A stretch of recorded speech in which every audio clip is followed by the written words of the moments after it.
Hi, I'm Symphoneers, and the other day, Equinox, makers of the upcoming card game Altered, reached out to me and they said, "Hey, kid, wanna fly down to the Parliament of Ashes and, meet somebody?" To which I said, there's many things between us, shadowy mountains and sounding sea.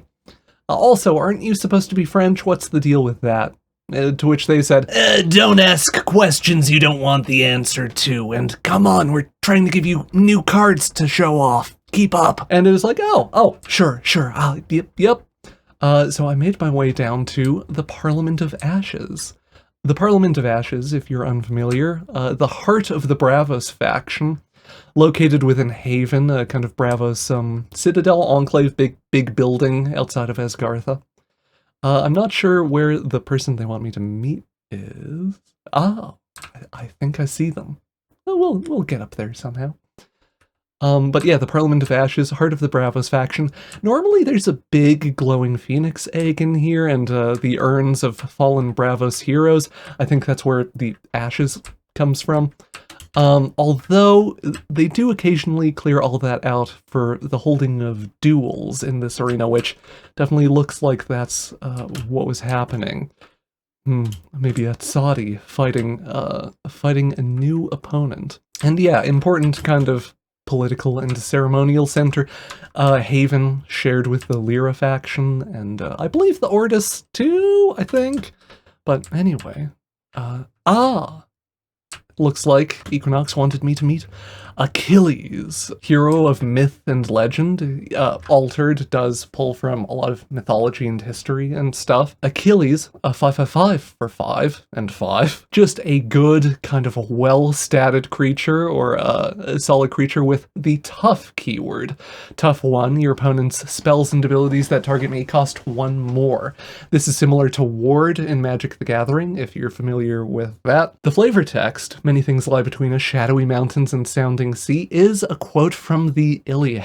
If you're like me and you are curious about that, the quote comes from a portion where Agamemnon is kind of talking about who he's going to send out to fight the Trojans and stuff.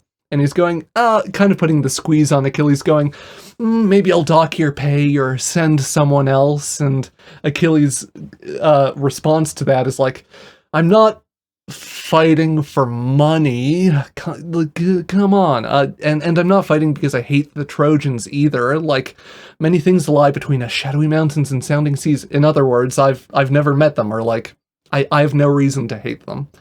I'm fighting, or going to fight them, because I care about you and you being happy, my king. I have fealty and want you to, thrive. I really enjoyed that, just because that feels like such a good, clean encapsulation of the Bravos faction, like heroism and self-improvement and stuff, not for, money or a payday or whatever, but for others, for the purposes of, like, bettering the situation of those around you. So it might be tempting to look at Achilles and go, hey, this card's kind of basic, huh? Is it any good? To which I say yes. If again, kind of talking about, or using Magic the Gathering as a comparison point for this, because that's what I know. Ward in Magic the Gathering tends to be more of an issue than you think it will be, even relatively small ward numbers, just because it makes turn sequencing and stuff worse or more awkward. And in Altered, the sequencing for turns is so much more important, because if you play things out early, that gives your opponent more ability to respond to them and plan around them. So Tough 1 has a kind of double function in that if you do need to develop with Achilles early, it makes your opponent responding to Achilles more costly, or like more of an issue. If you have any way to delay playing out Achilles with like a little 1-cost card or 2-cost card or something, that alone makes, that really puts the squeeze on your opponent, because they play out something responding to your cheap card or whatever, and then you play out Achilles and it's like, oh, I've burned, half my mana or whatever, responding to your cheap play, and now Achilles is here. And this is just the common version of Achilles, which, Tough 1, maybe Tough 1 isn't a huge issue, but There's also the rare version of Achilles that is a 5/6/6 for 5s, again, with tough 2. So tough 2 just makes that makes responding to the rare Achilles even more of an issue. If you're unfamiliar with like how commons and rares and stuff works in Altered, you can have up to 3 copies of a common and kind of any number of commons in your deck.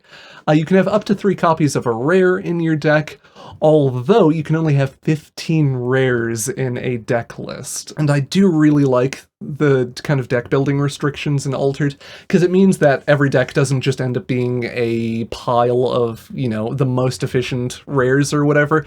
You have a little bit more ability to pick and choose and go, I just need a space-filling role player, I just need a big meatball that I can play down, and I'm doing other stuff with my list. I'll play the common Achilles and not use some of my 15 rare slots on the card. Or you can go like, hey, no, I like Achilles. I like, you know, the legend, the myth and stuff, and I want to lean into it a bit more. Hell yeah, play the juiced up version that is just even harder for your opponent to deal with.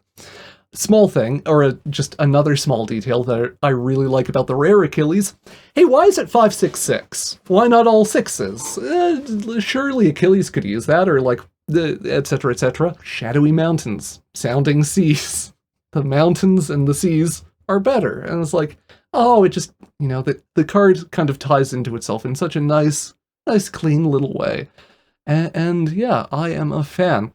Aside from the rare Achilles, we also have out-of-faction Ortis Achilles, the kind of military faction in Altered, and, you know, military faction for mythical soldier, thumbs up, just smooth and clean. Again, if you're not familiar with how deck building works in Altered, decks are constructed within one faction, but to give things a little bit more kind of flexibility and intrigue and so on, there can be out-of-faction rares that, put things from other factions into that faction. So, well, it is a lot harder, or like not really possible to do what would in Magic be considered a 2-color deck, or like a 2-faction deck. It is actually a lot easier to do like a 5-color, or a kind of pick and choose, ooh, I want a little bit of Achilles in my Ortis deck, and then I also want a little bit of, you know, something from Lyra, or etc. And yeah, it's kind of an interesting alternative model for deck building and stuff that I like. Achilles, just a nice, clean design. That is something I did really kind of appreciate about the design overall. Tough, too, as just a way of representing Achilles, is so nice and clean. Like, there is a temptation with designing cards like this to go, ooh, we need to do something really complicated to represent the, like, vulnerability just being on the ankle and so on, and it's like, yes, you can do that, but also, just put on tough, or like, you know, tough 2 being the kind of more representative or more true version of that thing. And yeah, just the clean elegance of like, hey, this could just be a normal man, just a normal stat line for the mana, but it's a little bit of extra invulnerability, or, you know, that little extra spice that makes Achilles so nice. I almost forgot to talk about, like, card synergies and hero synergies and stuff, and where I see Achilles fitting in. In particular, I think the rare version of Achilles works quite nicely as a top end for Kojo and Buddha, like a nice simple top end. Because Kojo and Buddha will give you, like, the Buddha token in one expedition, applying pressure for free, and then you can just slam Achilles in the other expedition, and, like, good luck dealing with Achilles, tough too, haha. I think the common version of Achilles is a little bit better in Atsati and Surge, because it is an Atsati and Surge trigger, and it's like a solid role player. It's a thing you can play in kind of the mid-game to develop and apply pressure. It's maybe not your primary game plan, that is like a Shenlong or something. But you can play it down in the mid-game. It's not embarrassing. It'll help you win an expedition or whatever and get you to your real big top end. And yeah, that's kind of where I see Achilles fitting in there. I see Achilles as having the weakest synergy with Basira and Kaizaimon, although tough is not a bad keyword to have in one of their decks, because if you are boosting your creatures and, you know, amping them up, doing a kind of like Voltron strategy or whatever, Tough is going to just help ensure that you don't lose all that value to some interaction. So it's not an embarrassing card to play in that deck either. As far as the Ortis faction goes, I'm less familiar with the Ortis card pool, but I know there's like some soldier synergies and stuff, so I assume you can do some stuff there. The Ortis also tends to have various like kind of anthem effects and so on, and there's kind of the Basira Kazamon thing of like, if you're pumping up your creatures in that way, tough, just good keyword to have. And yeah, I think that is more or less the video. Are you excited to play Achilles in your Bravos or Ortis decks? Let me know. Are you excited for Altered in general? What other kind of Altered content would you like to see on the channel? I would kind of like to do some more lore readings, because I've read Bravos lore on the channel before, but I haven't done, like, Ortis lore, or Axiom lore, or whatever. And I'd like to read that stuff. If you're confused about how anything works, I'll, try to answer those questions and stuff, and, yeah. I hope you have a wonderful day. Thank you for watching. Bye-bye. Thank you for watching the video, and an extra big thank you to the Patreon patrons and YouTube members that help make these videos possible. Hope you have a wonderful day. Bye-bye.